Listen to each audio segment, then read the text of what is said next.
This is absolutely an all-hands-on-deck effort to ensure the safety of our personnel and citizens, rally our allies and partners, and organize the evacuation of thousands and thousands of individuals. We've been inundated with heartbreaking messages from people desperate, pleading with us to give them some assistance to try and get out of the country. These are American passport holders, these are Afghans who've got all their right papers, who've tried to get through the checkpoints and have been physically beaten back by the Taliban. Urgent attempts to escape outside the Kabul airport. 15,000 Americans and up to 60,000 Afghans who've helped the US desperate to leave the country. One shocking moment as an infant can be seen handed to US troops over the razor-wired wall.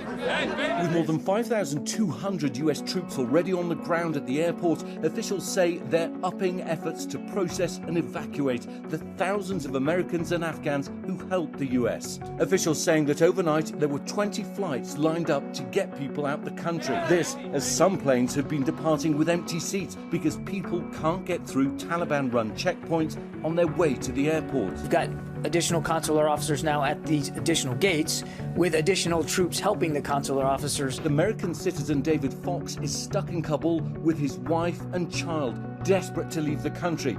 At one point, making it to the airport but getting turned away.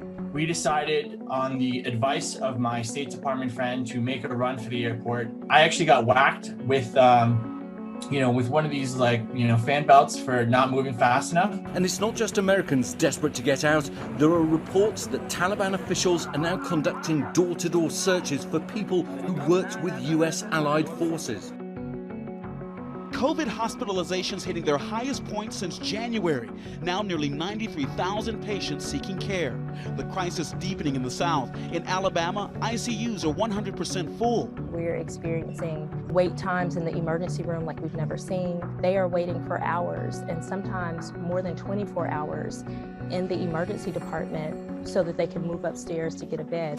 The number of children hospitalized with COVID now at its highest point since the pandemic began. And images like these are emerging. A Navy medical support team arriving to assist Louisiana hospitals where teams are overworked and understaffed. But as help arrives to deal with the influx of COVID patients, mask battles are erupting. This chaotic meeting in front of a statewide Board of Education in Louisiana cut short. Madam President, due to the fact that the audience has ignored the request to wear masks, I move that we adjourn the meeting. The motion passes. And in Texas, where hospital workers are desperate. Today was probably the most emotionally, mentally, and physically draining shift I've worked.